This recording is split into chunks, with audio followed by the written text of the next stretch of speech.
Paano kung ang problema mo ay asawa mo, ang anak mo, ang kapatid mo, ang magulang mo, ang taong inaasahan mo? How can you face your problem if your problem is your family? Paano mo harapin ang problema mo kung ang problema mo ay yung mga taong inaasahan mong tutulong sa'yo, pero sila pang nagbibigay ng problema sa'yo? Madali talagang makapuno. Ang problema, hindi galing sa iba, hindi galing sa mundo, kundi galing sa taong inaasahan mong kakampi mo sa pagharap ng problemang ibibigay ng iba sa'yo unang mundo. Lalo tigat ang pamilya. Kasi sabi ko nga, bukod or next sa Diyos, sa pamilya tayo, sa mga kasama natin, sa mga taong sa atin ay mahalaga, sa komunidad natin, mga madre, doon kahugot ng pag-asa. Kaya madali kang mapupuno kasi nawawalan ka na agad ng pag-asa.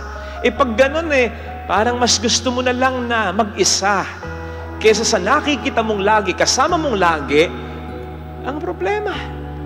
On the other hand, kapag okay ang kasama mo, okay ang pamilya, okay ang pag-asama, walang ibinibigay na mga matitinding problema, ikaw ay masaya.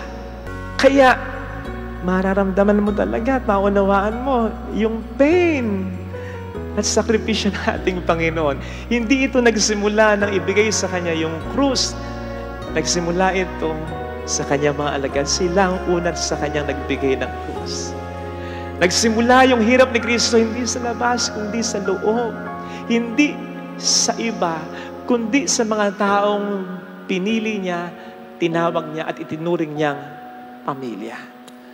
At yun ang mas nakapagpahirap sa kanya sa una pa lang. Imagine, kung sa pagpapasan ni Jesus ng krus at sa pagkapako kay Jesus sa krus, nandun ang kanyang mga disipulo, nakasuporta sa kanya. Di ba?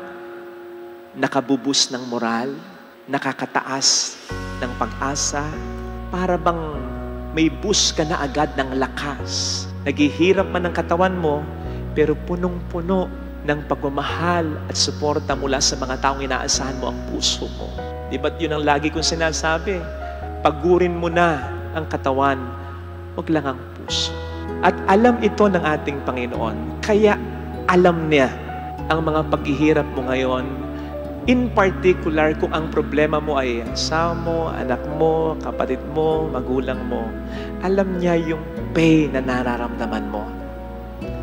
At higit pa sa ibang mga problema na pwedeng ibigay sa iyo ng mundo at ng iba, alam niya na ito ang mas mahirap sa iyo. Natandaan niyo yung sabi ko na mas nagiging obvious yung kadakilaan ng Diyos sa gitna ng napakatinding problema.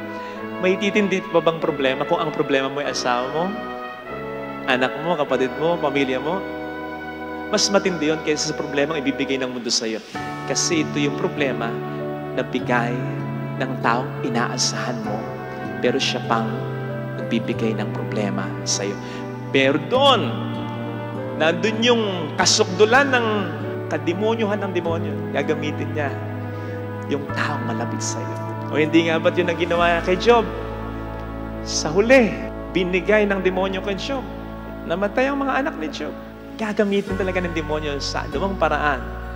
Sabihin ng demonyo, matigas ka, ito. Pero yun ang kasukdulan. Hindi nga ba't sinasabi natin, halimbawa kapag namatay ang mahal mo, yung mahal na mahal mo, pag nalampasan ko yung problemang ito, lahat kakayanin ko. Tama yun. Kasi wala nang mas bibigat na problema doon. Katulad niyan yung kapag nalampasan ko yung problemang binibigay sa akin ng mahal ko na pumapatay sa akin, yun ang muling pagkabuhay ko kay Kristo.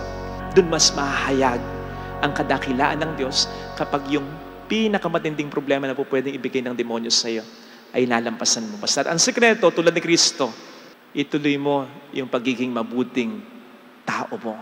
True to life story ng isang ex-NBA player, si Montes Williams. Ngayon, nagko-coach na lamang yata, assistant coach sa NBA. Meron siyang asawa, mabait silang dalawa sa Ingrid. Happy family. Maliliit pa yung mga anak nila. Isang araw, nagdadrive si Ingrid. May bumangga sa kanya. Overspeeding. Hindi siya, kundi yung bumangga sa kanya. And just like that, Monty's lost Ingrid, his wife of 20 years, because of someone's carelessness. Sa mga panahong yan, ang dali para sa kanila sisihin ng Diyos. Bakit ganun? Wala naman kami ginagawang masama. Wala kami inargabyadong tao. Hindi kami nagkulang sa iyo, tumutulong kami sa iba. Mabait na pamilya. Pero alam po ninyo, sa eulogy, bago ilibing si Ingrid, ang sabi ni Montes ay ganito, 1 John 4:16, God is love, God loves us. Sabi pa niya, in moments like this, it is easy to forget that. Totoo na.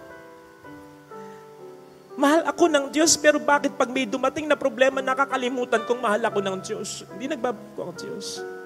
Tapos sinudlong pa niya, Romans 8:28, God causes all things to work together for the good of those who love Him. Tapos dinugtong niya, this will work as hard as it is for me right now, for my family and you. Gaano man kahirap, I believe all this will work out. All things work together for the good of those who love Him. Hindi ko pa alam, hindi ko pa naintindihan kung paano magiging mabuti ang lahat. Namatay yung asawa ko, paano na ang mga anak ko, paano na kami. Pero naniniwala ako, hindi ko man maintindihan ngayon. Maintindihan ko rin pagdating ng panahon. Tapos ang sabi pa niya, we didn't lose her. We didn't lose Ingrid. Because when you lose something, you cannot find it. I know exactly where she is. Alam ko kung nasaan siya. Kasalanan siya. Magkikita pa rin kaming dalawa. That's faith. Without this kind of faith, sabi ng Bible, it is impossible to please God.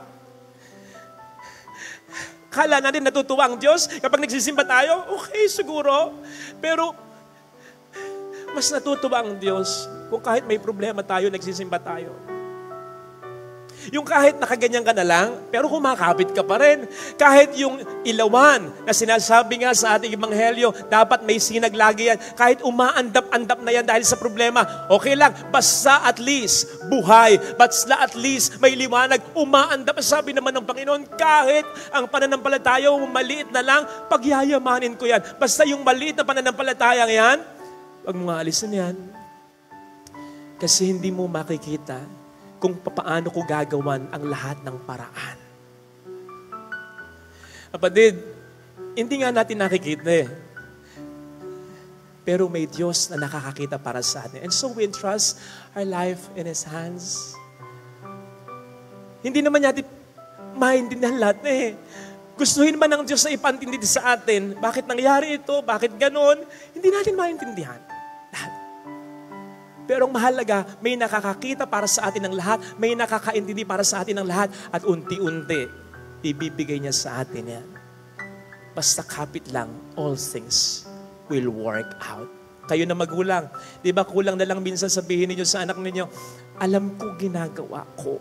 Kayo na mga magulang, hindi nga ba kahit naghihirap yung anak ninyo, natitiis nyo? Hindi.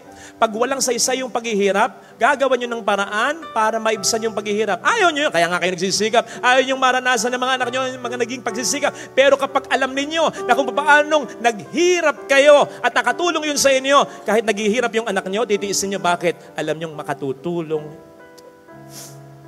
Mas lalong ganun ang Diyos. Kaya sana ha, huwag mawawala ng pag-asa. Ano man ang problema, unti-unti, malalampasan mo. Maniwala ka. Hindi ako ang nagsabi. Ang Diyos ang nagsabi. Hindi ako.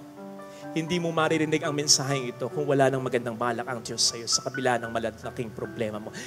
Ang mas magandang pagbibigay sa pananaw ng ating Panginoong Jesucristo ay hindi yung nagbibigay ka na naghihintay ka ng kapalit.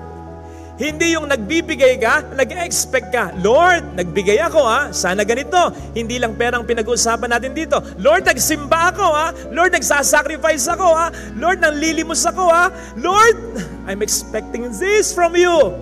Hindi yun ang kalugod-lugod na pag-ibigay sa Kanya. Ang kalugod-lugod na pag-ibigay para sa Panginoon ay yung nagbibigay ako, hindi dahil gusto ko na bigyan mo ako pagkatapos nito, kundi naniniwala ako, kaya ako nagbibigay, ay sapagkat marami ka na sa aking naibigay. Yun ang true and giving that is pleasing Thanksgiving. Pagtanaw lang ng utang na loob sa kanyang kagandahang loob. Kaya ito'y bukal sa loob ni hindi na nag-e-expect pang masyado ng mga ibibigay pang kaloob. Kaya nga, para sa akin, maganda rin yung tithing. Also, wala tayo nito at hindi naman po natin isusuperimpose ito. Pero sana, yung spirit nito, masunod po natin bilang mga Kristiyano. Idea ng tithing, 10%. Binigyan mo na ako ng 100% and more. Yung 10% lang yung ibibigay ko sa iyo. So, ibig sabihin, thanksgiving. Kaya for me, yung spirit ng tithing is a matter of testing. Tinetest tayo. At tulad ng ibang mga 10 sa Bible, hindi ko alam kung na ninyo. Halimbawa, in the Old Testament, may 10 commandments. Testing yan ng ating obedience. In the Old Testament, meron ding 10 plagues. Testing yan kung mag-a-abide ang Pharaoh sa Diyos. Sa Old Testament, mayroong sinasabi doon that in the wilderness, 10 times the Israelites disobeyed God. Of course, yan ay number lang na nagsasabing paulit-ulit silang nagpasubok sa Diyos. 10 times. In the New Testament, mayroong 10 lepers na parang tinesting ng Panginoon, sino at ilan kaya sa kanila ang magpapasalamat sa akin? In the New Testament again, merong 10 virgins na parang tinesting din, sino kaya sa kanila ang magiging handa sa aking pagdating? Testing, 10, testing. Kaya yung tithing, 10%, palagi ko testing. Testing yan, hindi lamang ng ating faith, kundi ng ating pagtanaw ng utang na loob sa Diyos. Maganda nga po na in the New Testament, hindi naman binabanggit yung tithing eh. Pero hindi ibig sabihin nun, ayaw na yun ng ating Panginoon. Remember that Jesus, God, is the same yesterday, today, and forever. What was true in the Old Testament, ganun din dapat in the New Testament. Hindi lang nasabi ng tahasan, pero hindi ibig sabihin, hindi na dapat gawin yan. It's just that, sa palagay po natin, in the Old Testament, bata pa ang ating pananampalataya. At di po ba kapag bata, laging may instruction ng bata, o ito gagawin mo. Kaya nga, sa Old Testament, ang daming laws. Sa New Testament, konti na lang. Sinamarize nga ni Kristo sa 2 lang. Love of God, love of neighbor. Yung tithing, wala na. Pero hindi ibig sabihin nun, hindi na yun applicable, ha? It's just that, sa palagay po natin, mas tinatrato tayong matured ng Diyos in the New Testament. Na para bang, I've laid down all the commandments. Alam nyo na, bahala na lang kayo kung paano nyo i-execute ito. Kaya kahit walang 10%, bahala ka na. Magbigay ka ayon sa kagustuhan mo. After all, God loves a cheerful giver. Pero sana masigurado mo na sa pagbibigay mo, nagre-reflect ito ng pagtanaw mo ng utang na loob sa Diyos sa maraming blessings na binibigay sa iyo. Di ba may karanasan tayo? Halimbawa, sinakay tayo sa tricycle ng ating kakilala, hindi tayo maalam kung magkano talaga yung pamasahe. Sabihin sa atin, bahala ka na. May bibiling kang produkto, nilako lang sa'yo, tinanggap mo. Magkano ito? Bahala ka na. Ang hirap nun. Kasi naman, baka bigyan mo ng konting halaga, machismis, mamarites ka pa. Ang kuripot nun. So, ang gagawin mo ngayon, i-estimate mo kung magkano. Tapos, saka mo bibigyan ng kahit sobra, kahit na paano. My point is this, pagdating sa Thanksgiving sa Diyos, sana wag tayong mag-atubili at matakot, sobra-sobra, at lalong-lalo na wag natin isipin, sobra-sobra yung binibigay ko kasi nasasaktan ako. Ay, hindi ibig sabihin nasasaktan ka, ang binibigay mo sa Kanya ay sobra-sobra na, tandaan mo.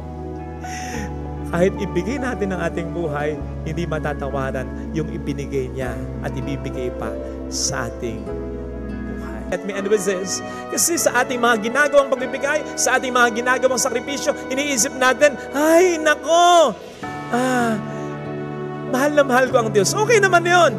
Natutuwa ang Diyos doon. Pero sana, ito ay mag-ugat sa paniniwalang mahal na mahal ako ng Diyos. Kaya't yung pagmamahal ko sa Diyos ay response lamang sa pagmamahal sa akin ng Diyos na hindi matatawaran, hindi ko mapapantayan.